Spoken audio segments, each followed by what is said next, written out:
Prasarana pendidikan termasuk kuartus guru yang kondusif dan selamat akan dipastikan tersedia. Perancangannya bersama Mohan Jinasami di Parlimen. Hazel, Kementerian Pendidikan Malaysia KPM komited dalam memastikan penyediaan prasarana pendidikan termasuk kuartus guru yang kondusif dan selamat untuk diduduki. 40 juta ringgit diperuntukkan KPM setiap tahun bagi tujuan baik pulih dan penyelenggaraan yang turut melibatkan pemantauan dari Jabatan Kerja Raya. Kementerian sebenarnya melalui imbuhan tetap perumahan serta 50% daripada allowance sara hidup bagi guru-guru yang menduduki kuartus akan dipotong. Peruntukan ini dimasukkan ke dalam hasil kerajaan di bawah kutipan wang yang disatukan. KPM memperuntukkan anggaran 40 juta ringgit setiap tahun bagi tujuan penyelenggaraan kuartus KPM di bawah peruntukan pembangunan. Beliau memaklumkan ketika ini hanya 29,207 unit kuartus guru yang diduduki daripada 47,947 unit jumlah keseluruhan. Bagi kuartus guru yang tidak diduduki, KPM telah melantik perunding hartanah bagi menjalankan kajian cadangan penyelesaian dan mengoptimumkan penggunaan kuartus yang akan selesai pada April tahun ini. Beliau menjawab pertanyaan Wakil Bentong Yong Sifura Osman. Baik, Kementerian Pembangunan Wanita, Keluarga dan Masyarakat menolak sebarang amalan diskriminasi kanak-kanak termasuk kanak-kanak yang dilahirkan secara tidak sah taraf. Jelas timbalan menterinya Aiman Atirah Sabu selaras dengan konvensyen mengenai Hari Kanak-kanak atau Hak Kanak-kanak, kerajaan akan membantu golongan tersebut dengan menyediakan bantuan kebajikan seperti rumah perlindungan. Pada ketika ini, KPWKM melalui Jabatan Kebajikan Masyarakat mempunyai kurang lebih 18 buah institusi kanak-kanak, iaitu 16 buah rumah kanak-kanak yang bersedia memberi perkhidmatan pemeliharaan dan perlindungan kepada kanak-kanak lelaki dan perempuan berusia di bawah 18 tahun, termasuklah bayi dan kanak-kanak yang tak sah taraf.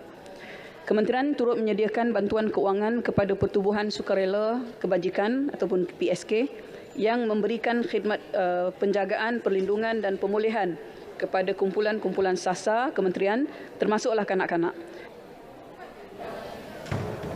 Tambah beliau lagi, pihak kementerian juga telah memperkenalkan sistem My Corporate Care atau lebih dikenal sebagai MyCC dan konsep pemeliharaan berasaskan keluarga PBK dalam pengurusan kes kanak-kanak yang dilahirkan secara tidak sah.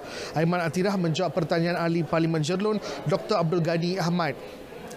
Sementara itu, KPWKM telah menjalankan satu kajian kandungan, pendekatan dan skop bagi mewujudkan satu akta khusus untuk warga emas di Malaysia.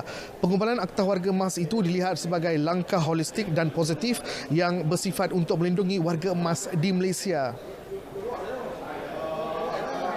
Antara kandungan akta tersebut adalah pertamanya melindungi kebajikan warga emas, kedua melindungi hak asasi warga emas, ketiga memperkasakan warga emas, keempat memperkasakan ahli-ahli keluarga dan juga komuniti, dan yang kelima mewujudkan sistem sokongan yang kuat untuk warga emas, dan yang keenam adalah bagi mewujudkan sistem sokongan yang kuat untuk para penjaga.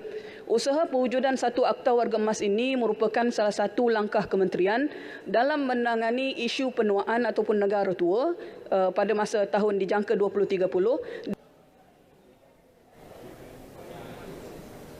Aiman Atirah menjawab pertanyaan Ahli Parlimen Hulu Langat Muhammad Sani Hamzah.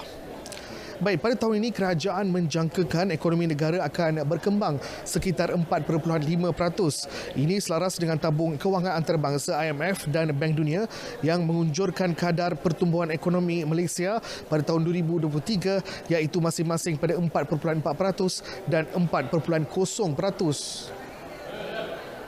Berdasarkan unjuran ini, meskipun kita berdepan dengan pelbagai cabaran ketidaktentuan global, saya ingin menegaskan bahawa Malaysia tidak akan mengalami kegawatan ekonomi pada tahun 2023 seperti yang ditanya dalam soalan YB Dungun tadi.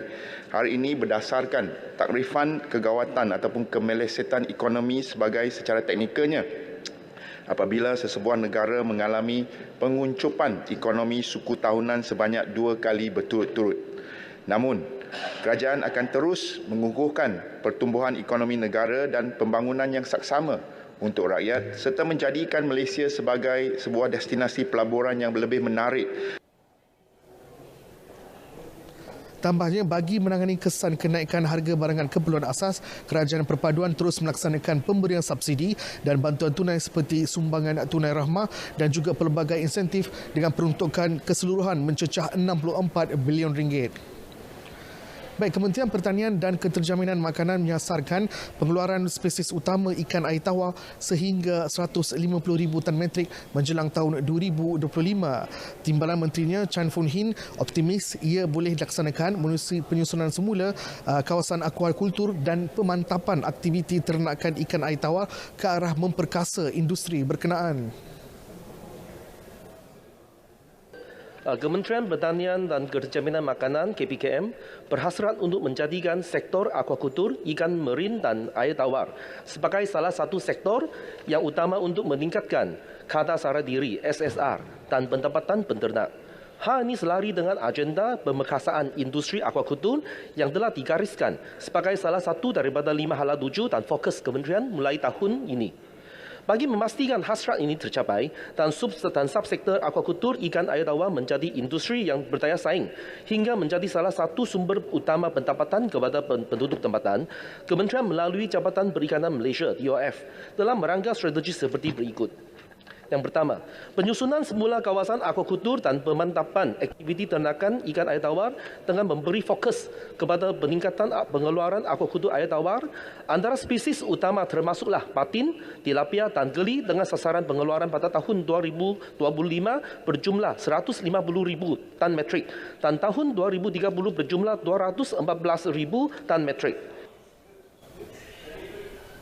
6 lagi strategi digarap termasuk pelaksanaan projek integrasi akuakultur PPIA, pemberian bantuan peralatan dan input pemakanan, pemerkasaan pelan akuakultur dan juga pelan pembangunan baka dan benih akuakultur, pemberian kemudahan kredit, penawaran kursus dan program kemahiran teknikal serta pelaksanaan program bagi mempromosikan dan memasarkan produk perikanan.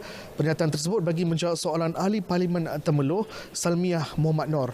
Baik, seperti biasa, Dewan berhenti berehat sehingga jam 2.30 petang dan akan menyambung semula sesi penggulungan oleh kementerian yang terlibat dalam menggulung belanjawan 2023 peringkat jawatankuasa. Dan untuk pengetahuan anda, peringkat dasar telah pun diluluskan pada minggu lalu dan kini perbahasan dan penggulungan bagi sesi jawatankuasa sedang dilaksanakan. Sekian sahaja laporan saya dari Parlimen. Kita kembali bersama Hazel di studio. Mohan Cina Sami, terima kasih.